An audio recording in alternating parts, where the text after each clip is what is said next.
அனைவருக்கும் வணக்கம். இந்த விடுமுறை நாளில் கூட உங்கள் வீட்டில் எல்லாம் இன்று சிறப்பு விருந்து தயாராகி கொண்டிருக்கும்.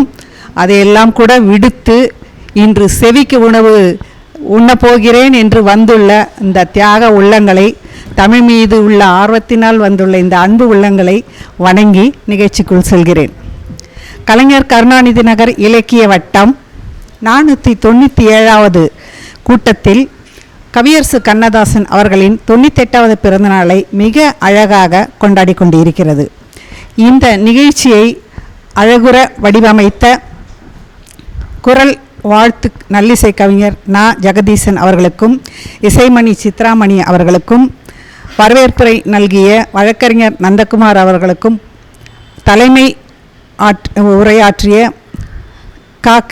கிருபானந்தன் அவர்களுக்கும் இங்கு இந்த நிகழ்ச்சிக்கு தலைமுறையாற்றிய எனது நண்பர் சகோதரர், அதாவது நலம் விரும்பி என்று எல்லாம் சொல்லலாம், அவர் எனது வழிகாட்டி என்று எல்லாம் சொல்லலாம், கவிமாமணி கூமா பாலசுப்ரமணியம் அவருடைய திருமண மகன் கபிலன் அவர்களையும் வணங்கி, இங்கு அரசு அவர்களையும் வணங்கி, அப்புறம் நெறியாளர் வாக்கோ பாண்டியன் ஐயா அவர்களை உடனுக்குடனே எங்கள் ஆசுகவி அவர் உடனுக்குடனே அப்படியே கவிதை படைக்கிறாரு.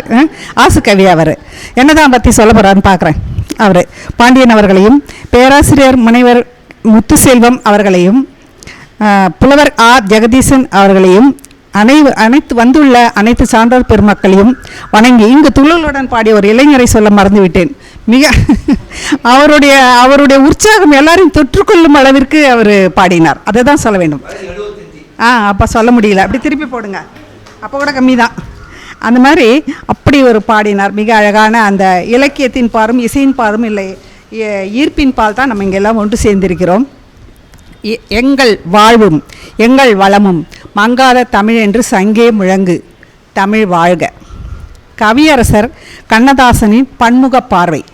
அவருடைய பன்முக பார்வை என்று சொன்னால் எல்லாவற்றிலும் அவருக்கு ஒரு தொலைநோக்கும் ஒரு ஆர்வமும் ஒரு ஆளுமையும் இருந்திருக்கிறது என்று தெரியும். எப்படி என்றால், இவர் 24/6/1927 சிறுகூடல் பட்டியில் தமிழ்த்தாயின் கலைத்தாயின் முத்தான சொத்தாக இந்த முத்தையா பிறந்தார். இவருடைய பேர் மட்டுமா முத்து, எண்ணம், எழுதிய கவிதைகள், காப்பியங்கள் எல்லாமே முத்துதான். இவருடைய தனிப்பாடல்கள் 4000, திரைப்பட பாடல்கள் 5000, திரைப்பட உரையாசிரியராகவும் எழுதியிருக்கிறார். ஒரு கதை ஒன்றும் திரைக்கதை உரையாசிரியர் 14 படங்களுக்கு எழுதியிருக்கிறார். தனி கட்டுரைகள் என்று பல எழுதியிருக்கிறார். நிறைய அரசியல் கட்டுரைகள், அரசியலில் ஒரு ஆளுமை என்று பத்திரிகை நிறைய இதழ்கள் நடத்தியிருக்கிறார். தென்றல் திரை, சண்டமாரதம், திருமகள், திரையொலி, தென்றல், முல்லை, கண்ணதாசன் போன்ற பத்திரிகைகள்லாம் நடத்தியிருக்கிறார். சேரமான் காதலி என்ற இவருடைய படைப்புக்காக சாகித்ய அகாடமி 1980 கிடைத்தது.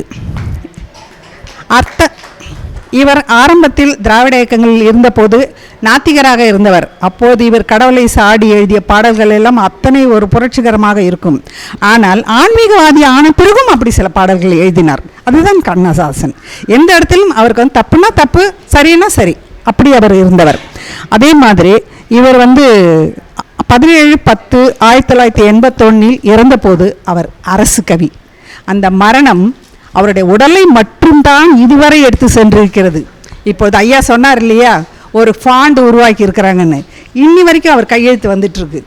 நம்ம வீட்டெல்லாம் அந்த மாதிரி இருந்திருக்கு. நம்ம அப்பா கையெழுத்து, இப்போ அப்பா எழுதினது ஏதாவது நோட்புக், சின்ன நோட்புக்காவது நம்மக்கிட்ட இருக்கா?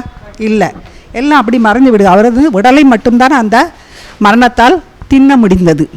இப்படி இன்றளவு புகழ் பெற்றிருக்கக்கூடிய இந்த கவியரசருக்கு பல்வேறு துறைகளிலும் இருந்த பார்வைதான் இந்த பல்வேறு இதழ்களிலும் பத்திரிகைகளிலும் சுற்றி வலம் வர வழிவகுத்தது என்று சொன்னால் அது மிக இல்லை. இன்று வரை பணம் படைத்தவர், ஏழை, பணக்காரர், படித்தவர், படிக்காதவர் எல்லோருடன் கைப்பிடித்து தினந்தோறும் நம்மோடு ஒருவர் கூட வருகிறார் என்றால் அவர் கவியரசர் கண்ணதாசன். ஒரு நாளாவது அவருடைய பாடலை முணுமுணுக்காமல் கேட்காமல் நம்மளுடைய நாட்கள் விடுவதும் இல்லை, முடிவதும் இல்லை. அப்படி ஒரு எழுத்தாளர் கவியரசர் அவர் இல்லையா? இப்போது கவியரசரே சொன்ன மாதிரி கங்கை வெள்ளம் சங்குக்குள்ளே அடங்கி விடாது என்று சொன்ன மாதிரி அவருடைய பாடல்களை ஒரு சங்குக்குள்ளே அடக்கவே முடியாது. இருந்தாலும் அங்கொன்றும் இங்கொன்றுமாக சில தேன் துளிகளை எடுத்து உங்களிடம் பகிர்ந்து கொள்ளலாம் என்று இருக்கிறேன். இந்த கல்லெல்லாம் மாணிக்க கல்லாகுமா அப்படின்ற பாடல் இருக்கும். அந்த நாயகன் வந்து அந்த நாயகியை வரைகிறாரு, சகுந்தலை மாதிரி நினச்சி வரைகிறாரு. அப்போ வரையும் போது அவர் ரொம்ப ஒரு மிடுக்காவும் ஒரு இதுவாகவும் இருக்கக்கூடியவர். அவர் வந்து அந்த காதலியோட சேவையும் அன்பும் அவர் வந்து மென்மையாக மாற்றிடுச்சு. அது அவர் வரிகளில் சொல்கிறார். என்ன சொல்கிறாருன்னா, கன்னித்தமிழ் கண்டதொரு திருவாசகம் கல்லை கனி ஆக்கும் முந்தன் ஒரு வாசகம். ஒரு வாசகம் பேசினா கூட கல்லே கனியாக மாறிடும். இந்த மாதிரி யார் எழுதுவாங்க? கவியரசர் கண்ணதாசன் தான் எழுதுவார். அப்படி சரி. கம்பன் கண்ட சீதை உன் தாய் அல்லவா, காளிதாசன் சகுந்தலை உன் சேய் அல்லவான்னு பாடுறாரு. கம்பன் கண்ட சீதை உன் தாய் அல்லவானா சீதை வர்ணிச்சு கம்பன் அத்தனை இடங்கள்ல அத்தனை பாடல்கள் எழுதியிருக்காரு. சரி, சீதைக்கு இணையாக சொன்னாங்க, அந்த கதாநாயகியை சொன்னால் பரவாயில்ல. காளிதாசன் சகுந்தலை உன் சேய் அல்லவானா காளிதாசன் சகுந்தலைக்கு வந்து அவன் வந்து எப்படி சேயாக இருக்க முடியும்? இன்னும் கல்யாணம் ஆகலை அந்த பொண்ணுக்கு. அப்போ சேய் அவள் எப்படி அம்மாவாக இருக்க முடியும்? அப்போ என்ன ஒரு உள்ளர்த்தம் அதில் கண்ணதாசன் பொதிந்து வைத்திருக்கிறார் என்றால், அந்த சகுந்தலையோட அம்மா மேனகை. நம்ம அழகுக்கு யாரை சொல்லுவோம்? ஊர்வசை, மேனகை, திலோத்தும்பை.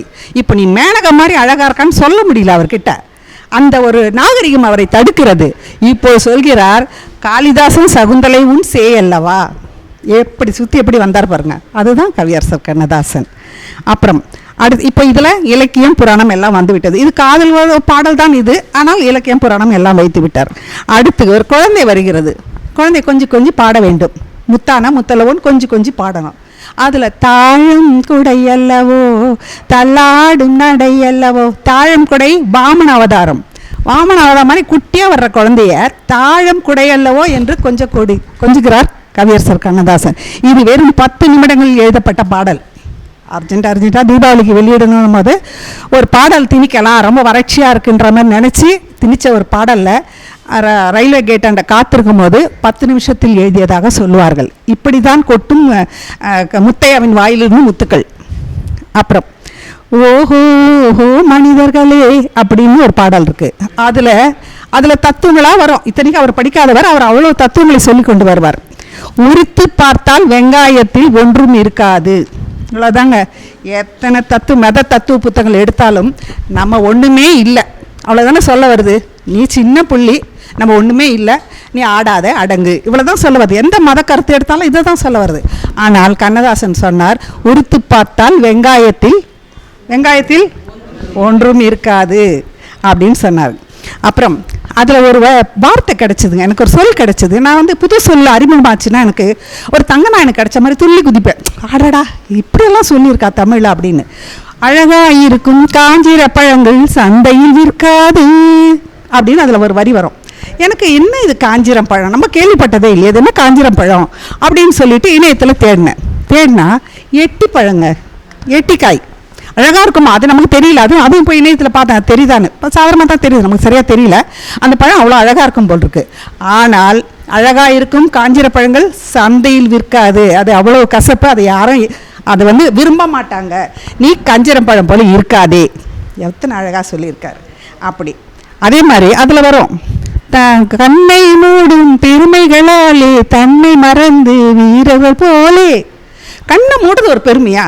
நம்ம வீட்டில் பார்த்திங்கன்னா அவங்கவுங்க சந்திரமண்டலத்துக்கு போயிட்டு இருக்கிறாங்க, எதையோ கண்டுபிடிச்சிருக்காங்க. நம்ம வீட்டில் போயிட்டு வந்தேன்ப்பா, இன்றைக்கி நான் போயிட்டு வந்தேன், என்ன டயர்டாக இருக்குது தெரியுமா, நான் இதை பண்ணிட்டு வந்தேன் அப்படின்னு ஒன்றுமே கிடையாது.